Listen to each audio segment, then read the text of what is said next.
E aí, pessoal, tranquilo? Como é hipócrita essa mídia, né? Principalmente a Globo Lixo.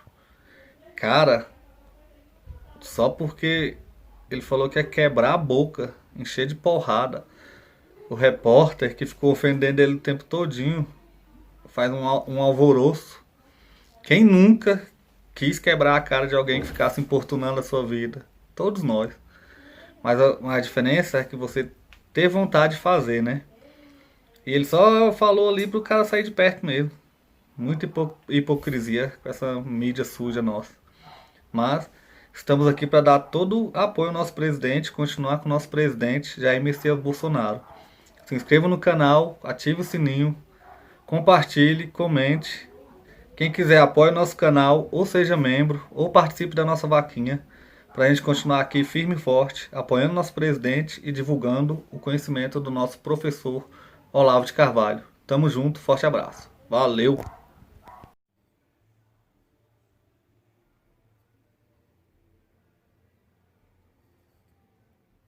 Para que enriquecer o debate se, no fim das contas, tudo não passará de uma pletora de diferenças entre signos, sem nenhum alcance sobre o objeto em debate? Então, de fato, você vai enriquecendo, surgindo milhares de questões, de ângulos, insights, etc. Isso aqui não tem nada a ver com o problema, e nem com problema nenhum, na verdade.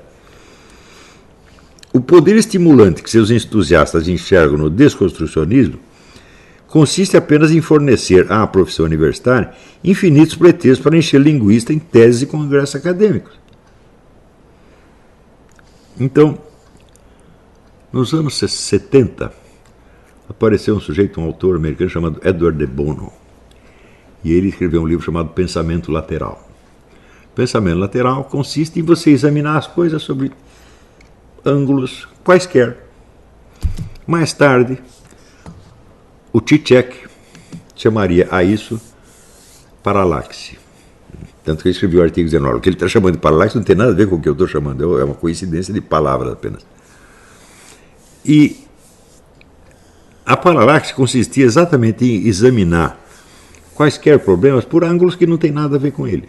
Eu até sugeri um exemplo, por dizer, tem aqui as práticas místicas do mosteiro tal e a conta de telefone do mosteiro. O Zizek pode examinar esse problema, ver qual é a relação. Ele não vai encontrar relação nenhuma, mas no meio do exame vai surgir mil questões, evidentemente. E vai dizer que isso enriqueceu o debate. Sim, enriqueceu o debate com questões que não tem nada a ver com aquilo. E que provavelmente não tem nada a ver com nada. Mas se perguntamos para que, afinal, alguém iria querer construir uma geringonça dessas, uma máquina de atrapalhar, o plano perfeitamente racional por trás da loucura aparece com uma clareza sem par. Por que ele fez isso? Né? Com seu método, chamemos-lo assim, Jacques Derrida pretendia, no rastro do seu mestre Martin Heidegger, desmantelar toda a ontoteologia ocidental, toda a tradição de conhecimento que vem de Platão e Aristóteles até a ciência moderna. E não resta dúvida de que quem quer que admita os princípios desse método terminará na negação absoluta de todo conhecimento, exceto, por especial favor e não por alguma razão plausível, o da linguagem. Então, o único conhecimento que nós temos é o da linguagem, porque tudo é apenas linguagem. Fora dela não existe absolutamente nada, e tudo que nós conhecemos é um discurso circular. Os homens estão presos no reino da linguagem, fora da qual nada existe, e sobre o qual impera soberano o desconstrutor do universo, Jacques Derrida em pessoa.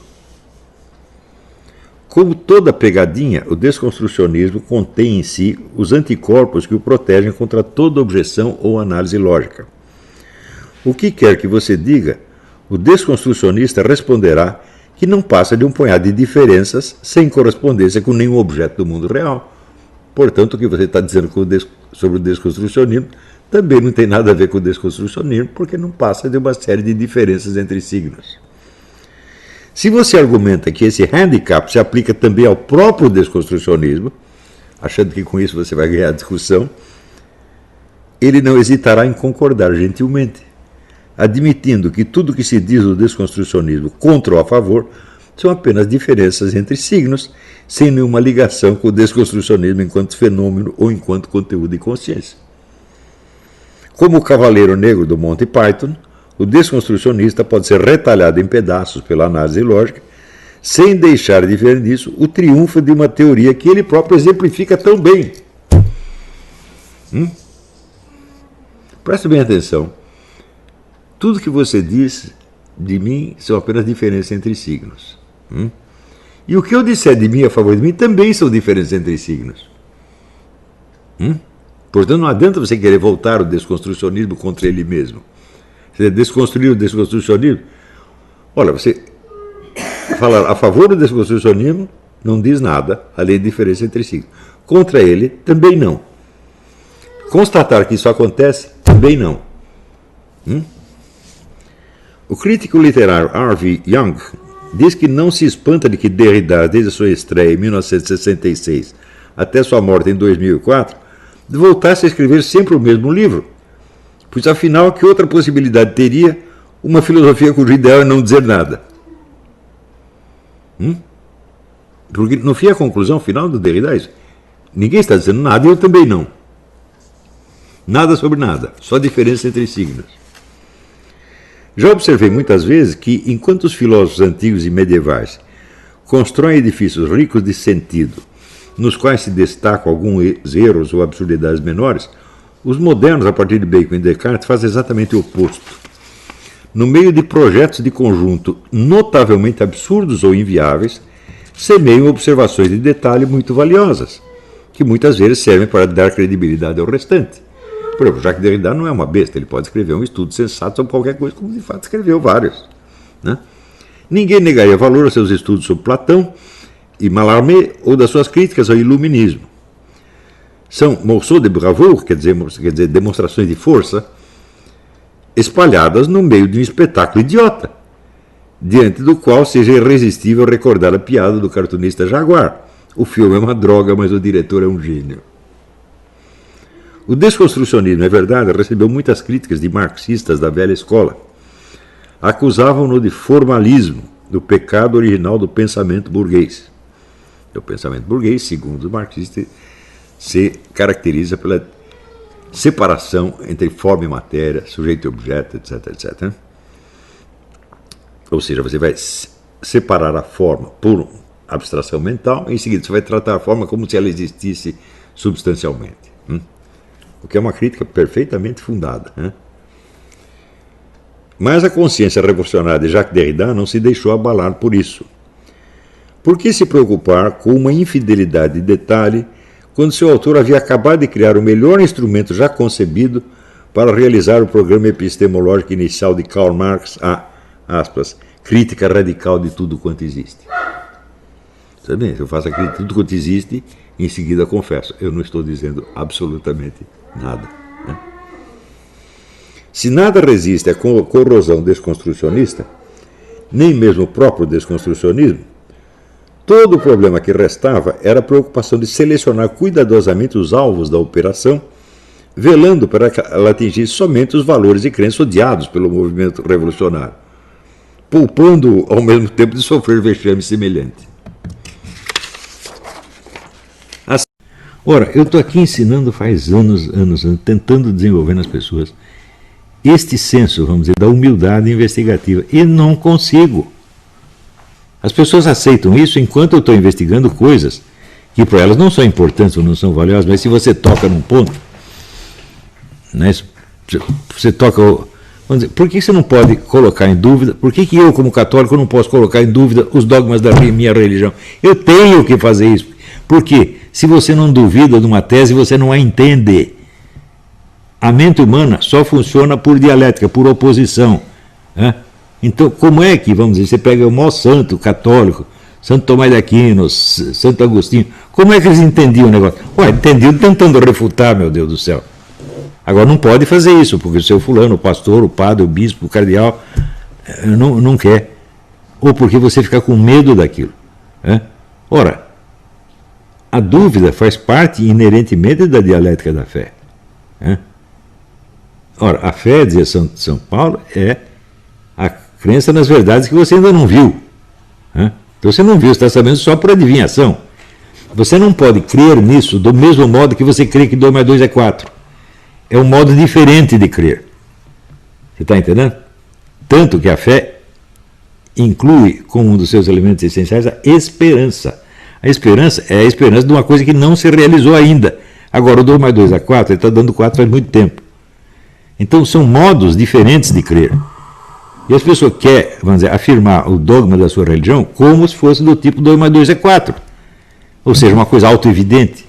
Bom, há coisas na religião que são autoevidentes.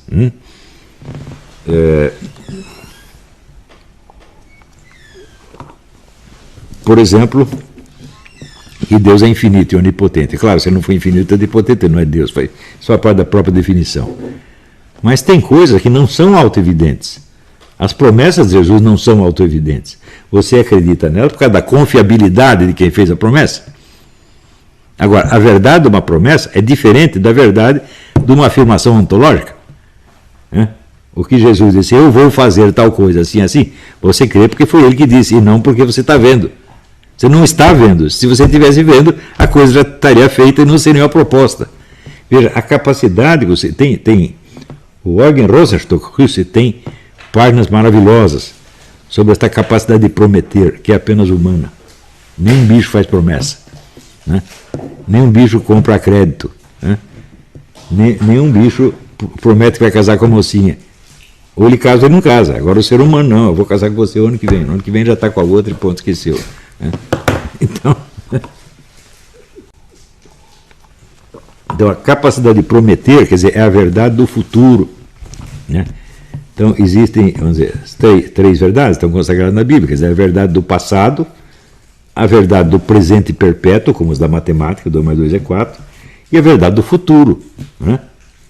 No último dia eu virei buscar você, como diz Jesus. Não é assim? Essas 3 verdades são completamente diferentes, não tem jeito de você captar uma pelo modo que capta a outra.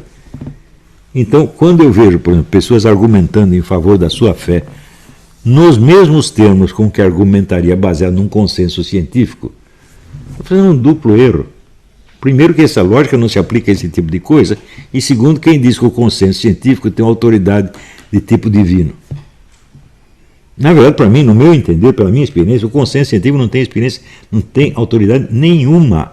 A autoridade científica é incompatível com a natureza da ciência.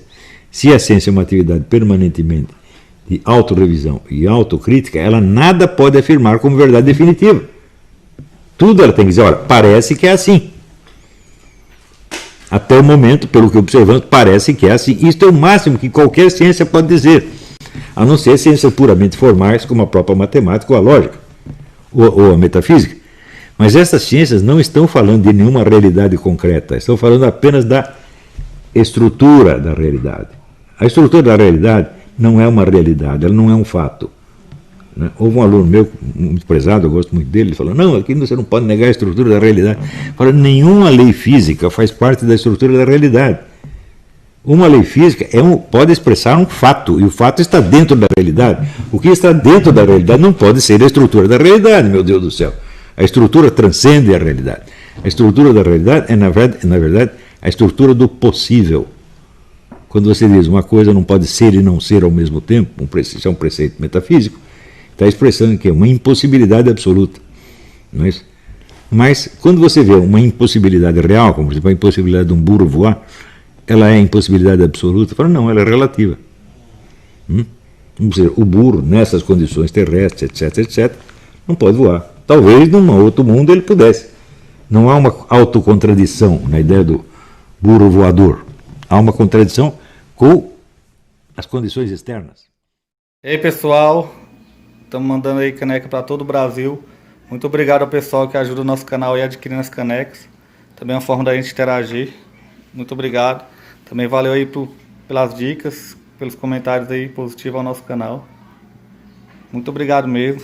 Isso aqui é uma forma da gente manter o canal no ar. Tranquilo? Tamo junto aí, galera. Forte abraço, muito obrigado a todos. Quem quiser é só encomendar, essa daqui já vai para São Paulo, Rio de Janeiro. Todo o Brasil a gente manda. Valeu, tamo junto.